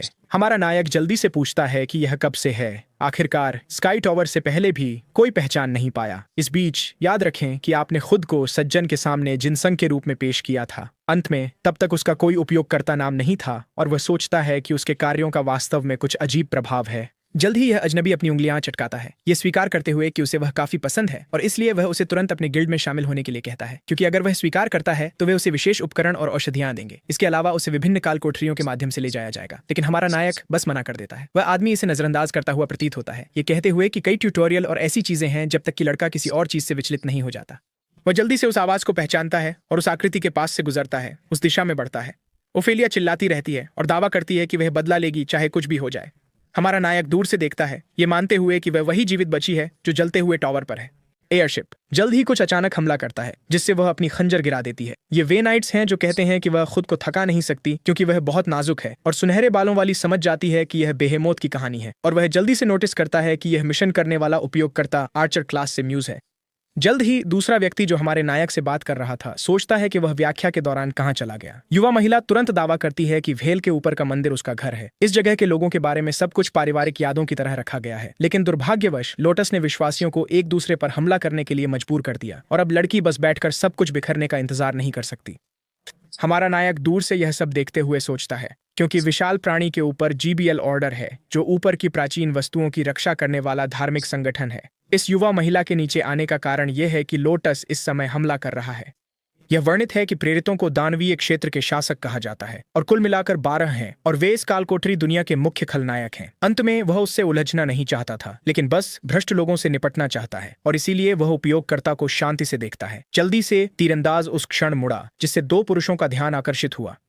जल्द ही उन्हें एहसास होता है कि वह उस पल से पीछे हट रही है जो वास्तव में एक असुविधा है, लेकिन इससे कोई फर्क नहीं पड़ता और वे सूरज के पूरी तरह उगने से पहले ही वापस लौट जाएंगे। और हमारे नायक को एहसास होता है कि संवाद खींचने का तरीका यही है। अंत में उनमें से कोई भी भ्रष्ट नहीं लगता और बहाम और अगांजो एक साथ लौटने पर बेहेमौत पहुंचेंगे। जैसे ही यह दृश्य संवाद के साथ समाप्त होता है, उसे जितनी जल्दी हो सके निकलना होगा। हालांकि कोई कप्तान को पुकारते हुए बेताबी से पास आता है। हमारा नायक चौंक जाता है क्योंकि उसे यकीन था कि वह कट सीन पहले ही खत्म हो चुका था, लेकिन लेनी चिल्लाता है कि वह उसके साथ जाएगा चाहे कुछ भी हो जाए। ओफेलिया के साथ बातचीत के बाद मंदिर की खड़ी दीवारों द्वारा निर्देशित साहसी लोगों का समूह एक कालकोठरी से गुजरेगा जो पूरे विशाल भेल को कवर करती है। अंत में बाण, गांसू और साहसी अकेले ही साथ जाएंगे और इसका मतलब है कि लेनी को वहां नहीं होना चाहिए चाहे कुछ भी हो जाए। लड़की लगातार जोर देती रहती है कि वह अपने कौशल दिखाने का मौका चाहती है, लेकिन आदमी मानता है कि यह वह प्रकार का मिशन नहीं है जिस पर उसे आना चाहिए। वो प्रमुख जल्दी से अपना मुंह ढक लेते हैं, माफी मांगते हुए कहते हैं कि वह उसे रोक नहीं सके, लेकिन ये सज्जन उस क्षण विचारशील प्रतीत होते हैं जब वह सुनते हैं कि यह वह प्रकार का दुश्मन नहीं है जिसका वे सामना कर सकते हैं। और फिर वह हंसने लगता है, कहता है कि वह उसे रोक नहीं सकता और इसलिए साथ जाने के लिए सहमत हो जाता है, जो नायक को आश्चर्यचकित करता है। अगर युवती भी जा रही है तो यह मिशन निश्चित रूप से भ्रष्ट है और उसे इसे रोकने का तरीका खोजना होगा, जैसे स्काई टॉवर में हुआ था। वह उस आकृति को पूरी तरह से उत्साहित देखता है जबकि संभावनाओं पर विचार करता है और फिर वह सोचता है कि उन्होंने कहा था कि वे भोर में निकलेंगे, जो आदर्श मौका हो सकता है। इसके साथ हम देख सकते हैं कि भेल उस समय आकाश में उड़ती रहती है। जल्द ही हम शहर के बंदरगाह को देखते हैं जहां लहरें भारी वातावरण के साथ जोर से टकराती हैं। डार्क एल्फ जल्दी से शेरोन से बुलाता है, ये स्वीकार करते हुए कि वह हमेशा की तरह खूबसूरत दिखती है, और जब वह बगल में देखता है तो वह सवाल करता है कि वह लड़का उसके साथ क्या कर रहा है। जल्द ही कहा जाता है कि वह उसके गिल्ड में ठहरा एक महत्वपूर्ण मेहमान है और हमारा नायक महसूस करता है कि सारा उपकरण खराब है। फिर वह पूछता है कि क्या मार्जरीटा सूट उतार सकती है, जिस पर कहा जाता है कि उसने अभी तेल लगाना खत्म किया है और जब चाहे उठ सकती है। हालांकि वह मानता है कि यह उसके लिए नहीं है और याद करता है जब हमारा नायक आया था सुबह सुबह उसने डर के मारे चिल्लाया जहां महिला ने पूछा कि क्या हुआ था, जिस पर कहा गया कि भविष्य उम्मीद से पहले आ गया। कुछ चीजें बेहमौत में होंगी और फिर स्थिति पूरे शहर में फैल जाएगी। उसे याद है कि वह केवल विवरण तभी जान पाएगी जब वह लौटेगी, और इस प्रकार उसने हमारे नायक के उड़ते हुए भेल तक पहुंचने के अनुरोध को स्वीकार कर लिया। महिला को एहसास होता है कि वह अंत में और अधिक वस्तुएं उठा रहा है, लेकिन उसकी जानकारी इतनी मूल्यवान है कि यह इसके लायक है। जल्दी से डार्क एल्फ मान लेता है कि वे चाय पी सकते हैं। जब तक वे सब कुछ का इंतजार कर रहे हैं, तभी अचानक उनके पीछे एक तेज आवाज होती है। दोनों पूरी तरह से स्तब्ध हैं जब वे उसे देखते हैं, और फिर हमारा नायक अपनी नाक खुजलाता है, ये स्वीकार करते हुए कि उसने बस थोड़ा सा छुआ और उसी क्षण सब कुछ गिरा दिया। आदमी अंत में कहता है कि वह एक बड़ी गड़बड़ी कर रहा है और पूरी ताकत से उसके चेहरे पर मुक्का मारता है। उसे पूछा जाता है कि क्या उसे पता है कि उसकी कीमत कितनी है, जिस पर जिम्सन गाली देते हुए जवाब देता है कि यह सब कचरा है, और उसे और भी चिढ़ाता है। लेकिन वह जल्दी से कहता है कि उसके पास इसके लिए समय नहीं है और उसे सब कुछ विजार्ड गिल्ड के खाते में डाल देना चाहिए। इस प्रकार हम देखते हैं कि दरवाजे एक साथ खुलते हैं, जहां एक महिला खुद को प्रिंसिपैलिटी की नाइट लोबोटो बताती है और अंदर आती है। हालांकि वह हमारे नायक को उस व्यक्ति से माफी मांगते हुए देखती है जो उसे प्रायोजित कर रहा है। कुछ समय बीत जाता है। जो पायलट करेगा वह समझौते के बारे में सवाल करता है, क्योंकि कई यात्री हैं और उन्हें जितनी जल्दी हो सके तैयारी करनी होगी। सज्जन मानते हैं कि उसे वहां देखकर आश्चर्य हुआ और हमारे नायक कहते हैं कि वह जादूगर नहीं है और उस समय सिर्फ एक मेहमान है। अगला दाढ़ी वाला आदमी जोर देता है कि शेरोन के पास उसके लिए उच्च अपेक्षाएं हैं, जबकि वह सिर्फ उसका मेहमान है। और जब वह उसे देखता है तो वह एक छुपी हुई नफरत को नोटिस करता है, जबकि वह उस लंबे सूची को पकड़े हुए है जिसमें सुनहरे बालों वाली ने जो भी नुकसान किया है वह शामिल है। वह अपनी चोट को रगड़ते हुए हल्के से हंसने लगता है जब तक कि कोई उसे देख नहीं लेता। इस प्रकार घुड़सवार सेना का नेता समझ जाता है कि जीएसटी का शिष्य वहां है और हमारा नायक जल्दी से दावा करता है कि वह वहां जादूगर गिल्ड के साथ एक अभियान के लिए आया था। बोन आश्चर्यचकित होता है जब तक कि हमारा नायक एक उधार सदस्य की मांग नहीं करता, क्योंकि उसके पास अंगरक्षकों को किराए पर लेने का मौका नहीं था। यह सज्जन स्वीकार करते हैं, जिससे लेनी उनके पास रहने के लिए रुक जाती है। लड़की पूरी तरह से शर्मिंदा है। हालांकि हमारा नायक एक शरारती मुस्कान के साथ मानता है कि वह इस तरह से उसे अधिक आसानी से निगरानी कर सकता है। उसके दिमाग में पूरी तरह से उलझन है। वह सवाल करती है कि वह क्या योजना बना रहा है। तभी काला एल्फ सभी को चढ़ने के लिए चिल्लाता है, क्योंकि यह अत्यंत आवश्यक है। अचानक पिछला साहसी पास आता है, कहता है कि सभी लोग वहां हैं। जल्दी से पाल आकाश में खुलने लगे और वह नाव जो पानी में थी अंततः उड़ने लगी। पायलट ने तुरंत अपने चश्मे पहन ली, मानते हुए कि वे जितनी जल्दी हो सके प्रस्थान करेंगे, और इस तरह नाव ने उसकी पुकार का पालन किया। अत्यधिक गति से दौड़ लगाई, जहां कहा गया कि उनका गंतव्य बेहेमौत है। बादलों के बीच जहाज ने किसी भी बाधा से बचने के लिए तेज मोड़ लिए। साहसी को छोड़कर सभी इधर उधर फेंके गए, यह सोचते हुए कि यह क्या हो सकता है। गोरी लड़की ने जल्दी से समझ लिया कि इस स्थिति में स्थिर रहना उसे लगभग एक निर्जीव गुड़िया बना देता है। इस प्रकार वह याद करता है कि लड़ाकू जब मंजिलों पर चढ़ रहा था उसी तरह था, और अंत में यह उनके लोडिंग के अलग समय पर होने के कारण होना चाहिए। जल्द ही कहा गया कि वे उस समय के अंतिम उद्घाटनों में से एक से गुजरेंगे और फिर जहाज ने अंततः उस विशाल व्हेल की आंखों को करीब से देखा। हर कोई आसमान में उड़ते हुए उस जीव को देखकर आश्चर्यचकित था। लेनी ने ऊपर देखा, यह महसूस करते हुए कि उसने ऐसा कुछ कभी नहीं देखा था। इस प्रकार वह नोट करती है कि बेहेमोथ वास्तव में एक रहस्यमय प्राणी है जो इतना विशाल है। जल्द ही हम देखते हैं कि कुछ समय बाद वे उस स्थान पर उतरे जहां वे जाना चाहते थे, जो वहां रहने वालों के शरीरों से भरा हुआ था। पायलट ने मान लिया कि वह डॉक नहीं कर सकता और इसलिए जब वे लौटना चाहें तो एक संकेत भेजना होगा। यह दृश्य भारी आभा के चारों ओर फैलने के कारण शांत था और कप्तान ने माना कि स्काई टॉवर वहां से कहीं अधिक साफ जगह थी, जहां उसके साथी ने सोचा कि यह उससे भी बदतर था जितना उसने सोचा था। काल कोठरी खोलने का कार्यक्रम अंततः शुरू हुआ, इसलिए उसने सोचा कि उसे दूरी बनाए रखनी चाहिए ताकि वह उसे न देख सके। जल्द ही कप्तान कहते हैं कि ओफेलिया के अनुसार लॉर्ड्स एक निश्चित स्थान पर स्थित है, लेकिन अचानक एक आदमी मदद के लिए बेताबी से पूछते हुए पास आता है। कप्तान जल्दी से उस मुखौटे में ढली 3 आंखों को पहचान लेते हैं, जिसका मतलब है कि वह जीबीएल ऑर्डर से है। हालांकि जो उसके चेहरे को छुपा रहा था वह अचानक दरारने लगा, जबकि वह बार बार कह रहा था कि उसे मार देना चाहिए जब तक कि उसके शरीर से कई टेंटेकल अचानक उभरने नहीं लगे। इस आदमी ने प्राणी द्वारा नियंत्रित होने से पहले जितनी जल्दी हो सके अपनी मौत की भीख मांगी, जिसने फिर कहा कि जो लोग लॉटस की अवज्ञा करते हैं उन्हें जल्द से जल्द नष्ट हो जाना चाहिए। जल्द ही अन्य प्राणी समूह की ओर बढ़ने लगे। घुड़सवार सेना के नेता ने तुरंत हमला किया, अपनी तलवार का उपयोग करके कुछ प्राणियों को समाप्त कर दिया। उसने साहसी व्यक्ति से कहा कि कोई पछतावा न महसूस करें, क्योंकि वे इसे केवल उन लोगों के लिए एक एहसान मानेंगे जो ठीक नहीं हो पाएंगे। हमारे नायक ने सोचा कि वे पीछे रहकर देखेंगे, क्योंकि उन्हें तैयारी करनी थी। उसने अपना हाथ आगे बढ़ाया, कहते हुए कि उसे सावधान रहना चाहिए क्योंकि उसके पास हथियार नहीं था, जिससे दूसरा असहमत था। कहा गया कि पहले उसने एक दिलचस्प खरीदारी की तलाश की और जैसे ही उसने उसे दिखाया, लड़की हैरान रह गई। हालांकि उन्होंने यह नहीं देखा कि एक प्राणी हिल रहा था, जबकि यह सुनकर कि यह तलवार जैसा नहीं दिखता था। जल्दी से राक्षस ने लड़की पर हमला किया, जो उस समय हमारी सुनहरे बालों वाली लड़की से विचलित थी।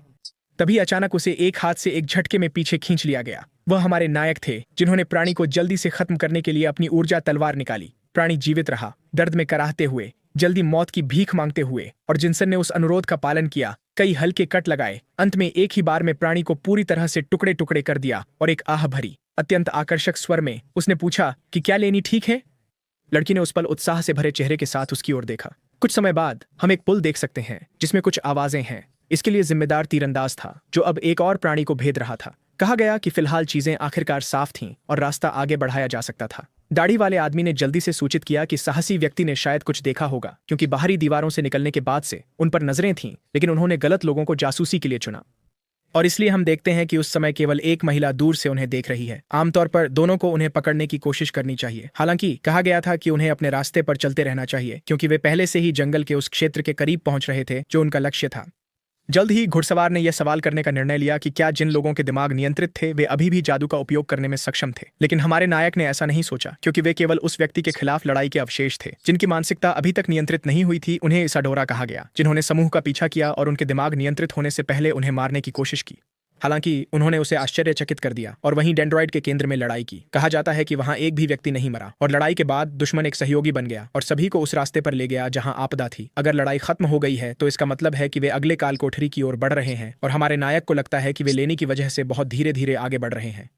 हालांकि साहसी उम्मीद से तेज प्रगति कर रही है जब तक कि उसे सिर पर एक थपकी नहीं मिलती। लड़की सवाल करती है कि क्या वह सुन रहा है, क्योंकि उसका सिर हवा से भरा लगता है। अंत में उसने उसे नहीं सुना और उससे कहा कि आगे से ध्यान केंद्रित रखिए। यदि कुछ नहीं होता है और कहानी सामान्य रूप से आगे बढ़ती रहती है तो सामने वाली लड़की मर जाएगी और हमारे नायक को यह दृश्य निकट भविष्य में स्पष्ट रूप से याद है। कहा गया था कि जारी रखें, जबकि लड़का जानता है कि वह कुछ नहीं कर सकता, क्योंकि उसे रुकना भी नहीं चाहिए। ये एक अंत है जो पहले से निर्धारित है और बदला नहीं जा सकता। इस प्रकार जिनसन लड़की को बुलाता है, जो जल्दी से पूछती है कि यह क्या होगा। फिर वह मजाक करने का फैसला करता है। कहता है कि अगर वह उसका इंतजार करना बंद नहीं करती तो उसे जल्द या बाद में चोट लग जाएगी। वह इस मजाक से नाराज हो जाती है और हमारा नायक सोचता है कि वह जो होता है उसे बदल नहीं सकता, लेकिन यह सुनिश्चित करेगा कि वह उसे खुश यादों से भर दे ताकि वह खुशी खुशी जा सके। जल्दी से लड़की मान लेती है कि वह पूछना चाहती थी कि क्या उस युवक की कोई गर्लफ्रेंड है। वह उस वाक्यांश से चौंक जाता है, वहीं जम जाता है, जब तक कि वह रुककर सोचता नहीं और सवाल करता है कि यह किस तरह की स्थिति है, क्योंकि उसने उससे एक बहुत अलग सवाल पूछा था। जल्दी से वह एक पल के लिए सोचने लगता है, जब तक कि अचानक जमीन से कई जड़ें उभरने नहीं लगती। जल्द ही उसकी साथी उस क्षण पीछे हटने में सफल हो जाती है, जब तक कि हमारे लड़के का हाथ ठीक उसी क्षण प्राणी की एक शाखा द्वारा पकड़ नहीं लिया जाता। लेनी जिनसन को पुकारता है, पूछता है कि क्या ये जड़ें वास्तव में डेंड्रॉइड की हैं, और हमारा नायक तर्क करता है कि कुछ रास्ते में पीछे छूट गई होंगी। इस प्रकार वह अपने इन्वेंट्री की ओर मुड़ता है, ये पूछते हुए कि उसे सामना किया जाए क्योंकि वह इसकी सभी शाखाओं को काट देगा। हालांकि वह उस क्षण अपनी पिछली सुरक्षा से एक प्राणी को आगे बढ़ते हुए नहीं देखता और इसलिए वह सोचता है कि यह उसका अंत हो सकता है क्योंकि उसने सबसे छोटे विवरण पर ध्यान नहीं दिया, लेकिन उसकी साथी अपने ब्लेड का उपयोग करके एक तेज चाल में प्राणी को काटने में सक्षम थी। इस प्रकार उसने अपने साथी को मुक्त कर दिया जबकि वह अन्य पेड़ों की ओर बढ़ रही थी। शूरवीर सोचता है कि यह क्या हो सकता है क्योंकि इस जंगल में सब कुछ बहुत अजीब है जो पूरी तरह से जानवरों से भरा हुआ है। कहा जाता है कि इसे हंटर नामक एक राक्षस कहा जाता है जो नियंत्रण खोने से बचने के लिए एक अनुष्ठान का उपयोग करता है। हालांकि लड़की उसे बात बंद करने के लिए कहती है। माहौल हल्का हो जाता है क्योंकि कहा जाता है कि वे चौंक गए थे और अंधा स्वीकार करता है कि वह थोड़ा अधिक आत्मविश्वासी हो गया था। जल्दी ही प्राणी स्टोआ की ओर बढ़ने लगे जिन्होंने तुरंत प्रतिक्रिया दी, हमारे नायक के साथ आत्मविश्वास महसूस करते हुए। इस प्रकार दोनों ने बिना किसी समस्या के प्राणियों को विभाजित करना शुरू कर दिया। लेनी अपने भारी हथियार का उपयोग करने में अत्यंत कुशल था, इस प्रकार उन्हें समाप्त करने में सफल रहा। उन राक्षसों से ग्रस्त लोगों के बीच एक सच्चा नरसंहार हो रहा था। हमारा लड़का उस समय आत्मविश्वास से हंस रहा था जबकि लेनी भी मुस्कुरा रहा था और अंत में उसने पहले ही अपना निर्णय ले लिया था। इस प्रकार वह देख सकता था कि उस समय दोनों थके हुए थे। लड़की जल्दी से जमीन पर गिर गई और हमारे नायक को चौंका देती है, जो पूछता है कि क्या वह ठीक है, जिस पर वह जवाब देती है कि वह बहुत थकी हुई है। अंत में उसे लगता है कि शायद उसका टखना मुड़ गया है और इसलिए वह थोड़ी मदद मांगती है। हमारा नायक उसकी ओर देखता है और बताता है कि वास्तव में उसकी एक गर्लफ्रेंड है। फिर वह कहता है कि इस लड़की को उसे बहुत अच्छी तरह से जानना चाहिए। वह एक खाली नजर से समझती है। हालांकि हमारा नायक उसका हाथ पकड़कर कहता है कि वह इस सप्ताहांत उसके साथ डेट पर जा रहा था और एक सच्ची मुस्कान के साथ वह स्वीकार करता है कि वह उस वादे को नहीं भूल सकी जो उसने किया था। अंत में यह शायद एक बेकार की दया हो सकती है। हालांकि वह गलत काम नहीं कर रहा है और इसलिए स्वीकार करता है कि उसे अच्छे रेस्तरां के बारे में पता नहीं है। हालांकि उसे इन सब की परवाह नहीं थी क्योंकि वह अपने साथी को मृत्यु में खुश करने के लिए सब कुछ करना चाहता था। दौड़ते समय उसने सवाल किया कि उसे क्यों मारा गया, जबकि कहा जाता है कि वह इससे कहीं अधिक का हकदार है। हमारे नायक ने कहा कि वह अपनी पूरी कोशिश करेगा, जिससे उस पल में लड़की और भी खुश हो गई उसकी ईमानदारी देखकर। जल्द ही दोनों उस जगह पर पहुंच गए जहां वे जाने वाले थे। उनकी आकृतियां जितनी जल्दी हो सके कुछ की ओर दौड़ते हुए गुजरी। यह एक दुश्मन था जिसे दो योद्धाओं ने जल्दी से विभाजित कर दिया। लड़की ने नायक को पुकारा और पूछा कि क्या यह सही रास्ता है, जिस पर कहा गया हाँ। पहला गंतव्य सही रात है जो अभयारण्य के ठीक बाद आता है जहां एक विशेष हथियार स्थित है। हालांकि लेनी ने एक बार फिर जिनसन को बुलाया जहां उन्होंने देखा कि वहां से गुजरने वाले तीरंदाज की कुछ कुशलता के निशान हैं। लड़की तुरंत महसूस करती है कि उसके बीच में कुछ चमकदार है और हमारा नायक उसे पकड़ते ही समझ जाता है कि यह एक दुर्लभ वस्तु है जो उस खिलाड़ी द्वारा छोड़ी गई थी जिसने इसे गिरा दिया था। वह जल्दी से पूछता है कि ये जंजीरें क्या हैं, जिसके जवाब में कहा जाता है कि इन्हें जादू से सील किया जा रहा है। दुर्लभ वस्तुएं और उससे ऊपर की वस्तुएं जादुई रूप से सील की जा सकती हैं। हमारा नायक दावा करता है कि उसे केवल सील हटानी है, हालांकि वह ऐसा करने में सक्षम नहीं है। जल्दी से वह नोट करता है कि उसे बाद में शेरोन की मदद की जरूरत होगी जब तक कि कुछ उसकी ध्यान आकर्षित नहीं करता। ये कुछ उपकरण हैं जो उस समय वहां पाए जाते हैं। उसका चेहरा चौंक जाता है जहां उसका साथी भी पूछता है कि यह क्यों बिखरा हुआ है। थोड़ा सोचने के बाद जिनसन समझता है कि उसे उस उपकरण की जरूरत नहीं है। आखिरकार यह उसका मुख्य खाता नहीं है। जल्द ही वह सब कुछ पकड़ लेता है और यह दावा करता है कि वह उनकी अच्छी देखभाल करेगा चाहे कुछ भी हो जाए। इस प्रकार कुछ समय बीत जाता है और वे अंततः निषिद्ध अभयारण्य के बॉस, जिसे हाई प्रीस्ट अल्सोर के नाम से जाना जाता है, तक पहुंच जाते हैं। ये प्राणी इसाडोरा को पुकारता है और कहता है कि वे परिवार थे तो उसने अपनी खुद की सुरक्षा सुनिश्चित करने के लिए उन्हें क्यों छोड़ दिया। कप्तान यह दावा करता है कि रूपांतरण के साथ मानसिक धुलाई का प्रतिरोध करना संभव है, हालांकि वापस लौटने का कोई तरीका नहीं है। महिला जल्दी से मान लेती है कि उसका साथी हमेशा अचूक तरीकों की तलाश करता था, भले ही वे किसी और के लिए निषिद्ध ज्ञान शामिल करते हों। जैसे ही वे पास आते हैं, लेनी ग्रैंड मास्टर को बुलाने की कोशिश करता है, जिस पर हमारा नायक उसे हस्तक्षेप न करने के लिए कहता है क्योंकि यह महत्वपूर्ण हो सकता है। और अचानक वहां पड़ा प्राणी खून थूकने लगता है और अपने साथी को मूर्ख कहता है। फिर महिला कहती है कि उन्हें आगे बढ़ना होगा क्योंकि उनके पास समय कम है। जिनसन को एहसास होता है कि उस बिंदु तक कुछ भी भ्रष्ट नहीं लगता और अब सब कुछ सही होने के लिए एक आखिरी घटना घटित होनी चाहिए। हालांकि अचानक लड़की किसी चीज से ठोकर खाकर गिर जाती है और नेता को पुकारती है। हमारा नायक उसके हालात के बारे में पूछता है, उसे मजाकिया बनाने की कोशिश करते हुए, लेकिन जब वह देखता है